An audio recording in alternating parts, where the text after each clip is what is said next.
everybody, and welcome to episode 60 of the Rieg AD Wedding Show. Today we're going to talk about the 12 most forgotten items on even the best planned weddings. Yes. Just things that people don't think about. Yeah, they plan everything to a T, but over the years we found that these are the things that are often overlooked, as small as they may seem. And I think we must just pause for a moment and just say, we're not wedding planners, and we're not trying to be wedding planners, we're wedding photographers. But being tasked with photographing, capturing and filming everything that happens on the day. From the beginning to the end. From the beginning to the end, or almost the beginning to the end, you catch up on most of these small little items. And over the years, I think we kind of made mental notes, and if we rewind 60 episodes, it's also part of a reason why we started this show, was to try and find a way as we remember things to convey it and to share it with anyone who's still planning a wedding. And to make it permanent, because once it's recorded as an episode, anyone can reference it later. Yes. So let's jump in. I think the number one thing over the years is the brides forget to eat. Oh my goodness, yes. And usually it coincide with you're nervous, so you drink a little bit more champagne. And then your mom arrives and she gives you a very subtle calm tablet. What do you call it? Or some medicine to calm you, some sort of calming medicine. And all of these things they catch up on one another. It's like a snowball effect. Yeah, and it normally hits you right at that point where after the ceremony, either the family photos or the photo shoot. And that's the one part of a day where you need to look your best. So our advice is, make sure you have awesome food. Make sure you have the food that you want to eat on your wedding day.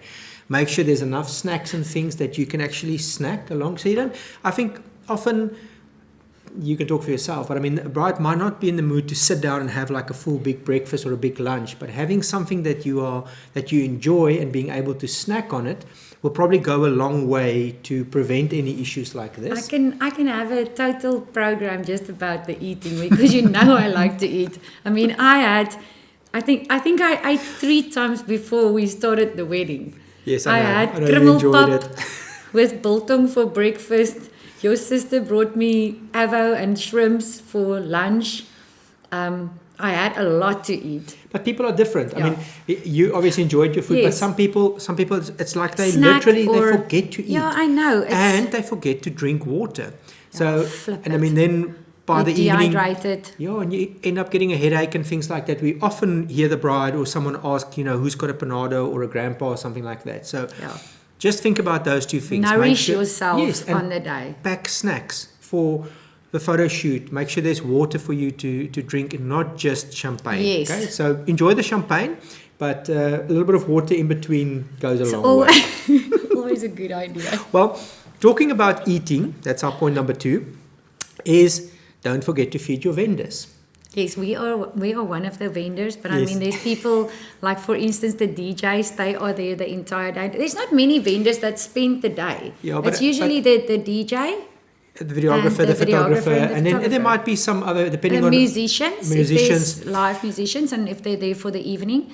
It's a long day for all of us. I mean, we grind and we work the entire day. It's not a party for us. So we also at one stage just want to sit for have a quick bite, 20 minutes, and I struggle to eat that fast, but to feed the vendors goes a long way. Yeah, and I mean, I think all of the vendors are way more productive if you are fed than if you are wondering where you're going to find something to eat. Because remember, like you said, it's a long day for us, and there's no way to quickly rush off to McDonald's to go get a burger. No. Okay, one for the girls. Bring some flat shoes. Yeah. Especially for the shoot and the dance. Yeah. Or the party. Yes. Let's call it that. Your feet can only perform in heels for that long. I don't care who you are. It's a long day. If you take it from the moment that you are busy with the ceremony, it's a long day to spend on high heels. Yes. So have backup pumps or flats or tackies. I mean, we've had one bride that had Converse. Yes. Her entire bridal party had Converse on, and they had a dance. The groom as well. It was actually quite cool. That was very cool. So just bear that in mind. And I think we didn't put it on the list, but it's with the shoes, something that's warm. Oh yeah, for the evening. Yeah. Yes. Now, even a summer's wedding you can have a warm day, and suddenly you might as soon as you the might have sun a cool sets, evening, or the venue might yeah. be enclosed or in a forest or something like that. It ends up being cool very quickly. Yeah. Okay, so remember your flat shoes. Okay, then an interesting thing that we've picked up over the years, or I think I've picked it up more than you. So as I go to the venue to go photograph the details, often someone will arrive with a box of items that was made by a family member or made by the bridal party. So let's refer to it as the DIY favors or whatever yeah. that was made. It wasn't made by the venue or by a paid supplier. It arrives, and then you'll hear the venue coordinator or the venue person ask, where must this go? And then the person delivering has got no idea. So I think you've had a story like that as well. So I've seen it many times that the box will arrive, but no one knows, must this be placed on every table? Where must it go? Must it be on a separate table for people to So all I'm saying is, if you're making something, and I mean, as the bride, you obviously have a very specific idea of what you want or where you want that item to go. If you have it delivered at the venue, make sure there's some form of detailed description in terms of what you want them to do with it. So either pre-arrange it, but my advice would be, as there's so many people moving around on the day, where the box go, have a piece of paper in there. So if someone else accepts it, they can immediately know where to go. They've got the instructions. If it must be on the table, tell them in every the second placing or wherever. Exactly where to put it. Yeah. I mean, as you say, you planned it for a reason. Yes, you've spent time making it. With it must be included with the venue detail photos. So make sure that you give the instructions through. And that's something I didn't even plan to say, but also make sure it arrives early. Yeah. So not after you've done all the photos. At least like 2 hours before the ceremony, so that it can be put out on the tables, and there's an opportunity for us to still photograph it. If that's going to arrive there 10 minutes before the ceremony starts, we've already left to the ceremony hall. There's no way for us to then go back and photograph that, because then it's the family shoot and a formal shoot and all those things. So make sure it arrives in a timeliest manner. And then unfortunately, the story afterwards will be the photographers didn't even photograph it. But we can only photograph what is given to us. We cannot guess what you want with stuff that's maybe still in a box or whatever. So so just keep that in mind. Communication and planning. Then again, sometimes the groom, but more the bride side, the overnight bag, and having someone to move it to the honeymoon suite. So often the bride would get ready in a different room than where they would have the honeymoon that evening. And with a rush to get down to the ceremony and things like that, your overnight bag or your bag that you are taking on honeymoon are often left behind. So just think, who's going to take that bag for you? Who's going to make sure it's either in a car or it's at a place where you can easily find it that night? The last thing you want to do 11, 12 o'clock at night after your wedding is start figuring out where's your overnight bag.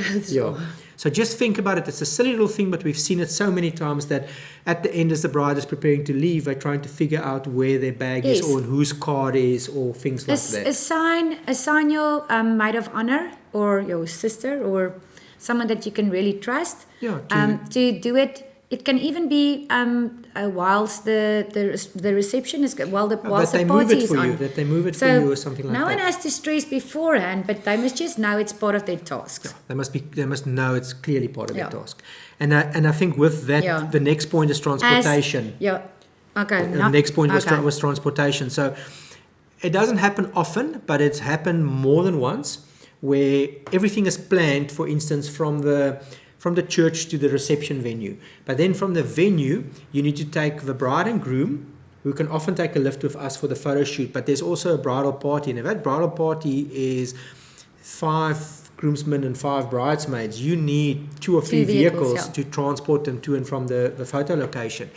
And the quickest way to waste a lot of time is to wait until the ceremony is finished and the family photos have been taken, and to then start finding vehicles to put those people in. Such a waste of time. So just take a few moments to assign, let's say, 1 groomsman and 1 bridesmaid to both get a vehicle that can, for instance, accommodate 4 or 5 people, and that's where the bridal party, drive in and get transported. I mean, we had one wedding where I don't know, did we wait a half an hour for the bridal party's vehicles to arrive? I can't remember, but it was long. It was an incredible long time, very and I mean, long. it just was a wasted. total It just wasted so much time because we couldn't move with a. So we tried and did what we could with a bride and groom, but we weren't at the place where we wanted to take photos Yes. with them. So we were killing time and doing what we can. But I mean, that's a very quick way to waste a lot of time on the day, and it's very simple to plan that a day beforehand, making sure who takes responsibility. Just remember, everyone can still drive, even if they are part of the bridal party. Yes. But for some or other reason, people think that if they're part of the bridal party, they need someone to drive them. Yes. but everyone in the bridal party has got licenses. Hopefully, but I mean, I'm quite almost sure between of 10 it. people, you'll have 9 that's got licenses. Good man. So, Yeah, so you can still drive even if you're part of the pretty ones. okay, the next point is reserved seating for the family and the bridal party at the ceremony. It might not sound like too big a deal, and I think we all know that the status quo or the tradition is that the bridal party and the family would normally occupy the first 2 rows at the church or the ceremony area. The formal part of it. But there's always that one person for whom it doesn't make sense and who will go and sit in the front row or Yeah, and especially out of a photography point of view, Rieg being usually the shooter that shoots from the front yes. into the crowd or into the family, the guests. So now he's got the bride in focus and out of focus a random person, friend. yeah, or someone. Whereas it makes so much more If sense it's the bridal if it's party, a family member, it's the parents or the yeah. grandparents or the bridal party. Yeah. So just please bear that in mind. It is very important. It sounds insignificant. But it happens more often than not that someone actually goes and sit there, and the last thing you want to do is to ask them to move, Yeah, because you then it don't- becomes a little bit of a Yeah. just you don't save want yourself that frustration and put a little sign there reserved for family and bridal party. Very simple. Okay, another interesting thing that often only pops up quite late at night is the wedding gifts. And who is responsible to take that wedding gifts home? You know, does it go with your parents? Is it a brother or a sister that takes it? Is it the best man? Where do they go with it? In whose car does it go? And we often hear people late at night, okay, Did you who's get gonna, that? yeah. Who's taking this? So it's a simple thing to pre-arrange beforehand. Just assign one person, make sure that person is responsible, for instance, to take the, I don't even know what's the right terminology now, but the more valuable gifts that come in the small envelopes, so that person can put them, keep cash them and the safe. vouchers. Yes, keep them safe. And then the big presents that you receive, someone needs to go put them in a vehicle and either drop them off at your house or at your parents' place house where you're staying over. Coming back to Just decide that the day before, a few days before, and it just makes your life so much easier on the night of the wedding. Then a very interesting one, and that is the cake cutter or cake knife or whatever you want to call it.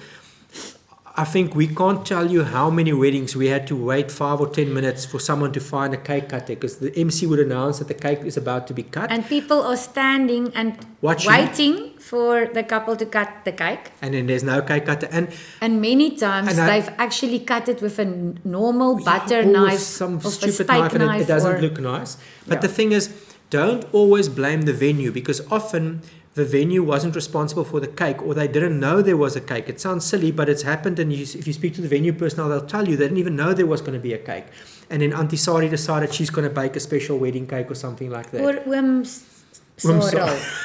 So we're back to Uncle Bob and yes, that you must be gender neutral. Gender neutral, yeah.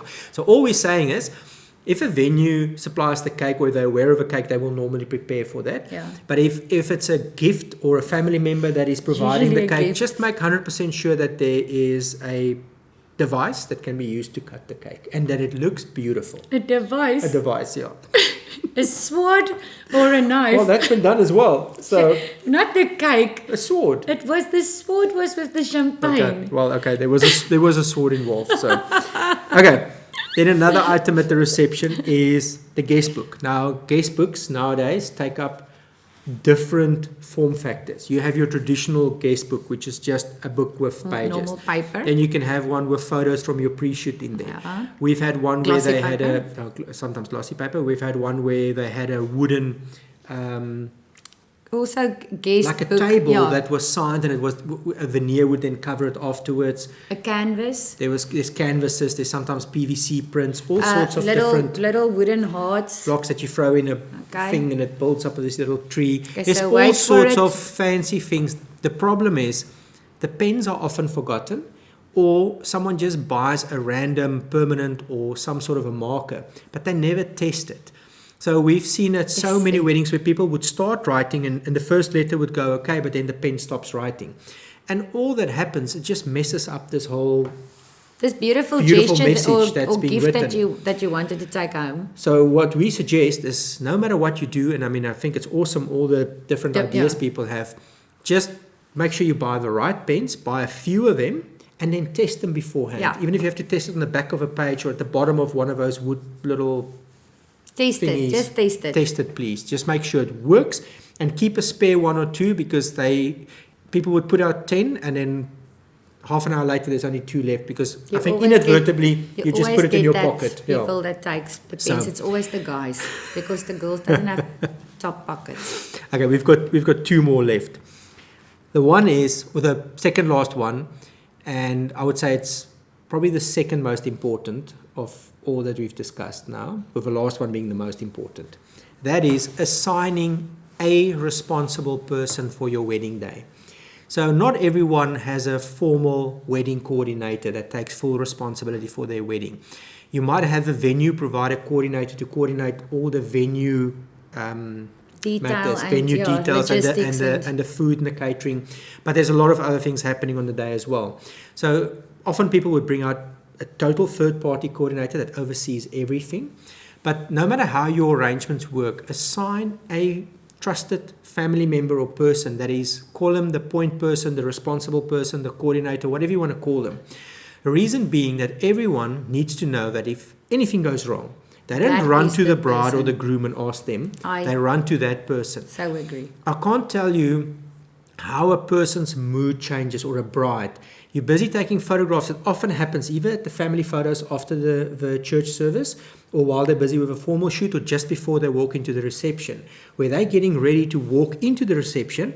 Someone comes running to them and now suddenly shares with them something that's gone wrong. Do you know where the juices are? The second bunch of juices. Where must we get it from? Where's the champagne? Or some stupid question. Where's the ice? Where's the ice? I'll touch on that now. Yeah. All we're trying to say is the bride and groom must enjoy their day. They can learn about things that's gone wrong the next day or a few weeks later. Or never. Don't bother them on the day, but from the bride and groom's point of view, they need to assign a person who firstly knows where everything is. They know who are all the vendors, what's their names, what are their responsibilities, what's their contact numbers. And they can manage stuff. And there must be someone, that's a manager. it must be a person that can get a problem and deal with it without involving the bride Just and groom. manage it. I think that's the second most important. I'll get to the last one, which I think is the most important. But the second most important is literally don't bother the bride and groom with silly things. Doesn't matter. It's your responsibility. While you're watching, think about that. Choose a person that you can trust and that can walk the journey with you, and everyone that knows about the day of all the vendors. They're the CEO of your wedding. Yes, they're responsible for everything. It's so important. You like the board members. You just enjoy. They manage all the all the details. Queen and the king. Before we move to the most important one, you touched on ice, and that's a very important thing which I actually wanted to add in earlier. If you are having your venue or your wedding anywhere other than at a venue, that's one thing that people often forget is ice. And how many times have they brought out the buckets with the water or the drinks for after the reception? And there's no ice. After the reception, after the ceremony. And then suddenly someone realizes there's no ice. And there goes Piti or Yanni or someone jump in their car and they drive off to go buy ice. So just think about ice. Okay? And while we're on ice, and we're not at the most important one yet, I thought you were going to say that as well, is organize someone to make you a plate to take to your honeymoon room. Yeah. Because often you just start eating and then people start congratulating you, so you never get to eat or you're too nervous. And when you get to the room, you're thirsty and you're hungry. Well, I think on that point, it wasn't part of our 12, so it's now moved to 13. Sorry. But I really think at the reception, the bride and groom should eat first. Yeah. Because what happens is the moment the people Are done eating. all the people will get up and start saying goodbye. Yeah. And so I think the weddings, if I look back at, and I mean, we've never counted them, but we've done somewhere close to 400 weddings over these years, maybe even more, where the brides and the groom eat first. It's the most relaxed, because then at least they had their food and they can continue. Actually then get up and start walking around and mingling. But And not there's the other way nothing around. worse than the bride and groom sitting and the people are starting to come and talk to them, and just eventually they take away their plates because the food are You've got already that moment. cold. You've got that moment if you eat first. Yeah. So enjoy it. So let's get to the last point. Okay, sorry. The last point is sit back, relax, take a deep breath, and enjoy your wedding. And I think we can't stress that enough. Do all the planning, do all the hard work, assign the right people, pay the right vendors, and then on your wedding day, just relax. Don't stress it. We always say this to the couples when we meet them just before the wedding, in that last meeting. Remember, whatever goes wrong on the day, it's probably only you and one or two other people that will know what was meant to happen. Most of your guests will not know that the original X or Y or Z was supposed to happen. So they're not going to miss it. So don't stress about it. Enjoy your day. It's the most amazing day of your life. Smile, breathe, and eat your awesome food that you organized. Do you agree? I do agree solidly. We did enjoy our wedding a lot. Yeah, we did. We didn't stress. We had a ball. Yeah. Because we remembered what it was all about. Yeah, it's about celebrating your getting love. Married, to each other. Yeah. So, thank you very much for watching. We will again be back with some tips and advice in the next few days. It was an awesome night. It's called here in Jeffreys Bay, called Windy and Rainy. Remember to give us a thumbs up if you like what we put out on our channel. Remember to subscribe, and when we get to 1,000 subscribers, we'll be giving away that Rieg AD family lifestyle or couple shoot, as well as that nomination bracelet with 3 links, compliments of Gabriel's and Nomination South Africa. See you guys tomorrow. Cheers. Thanks guys, bye.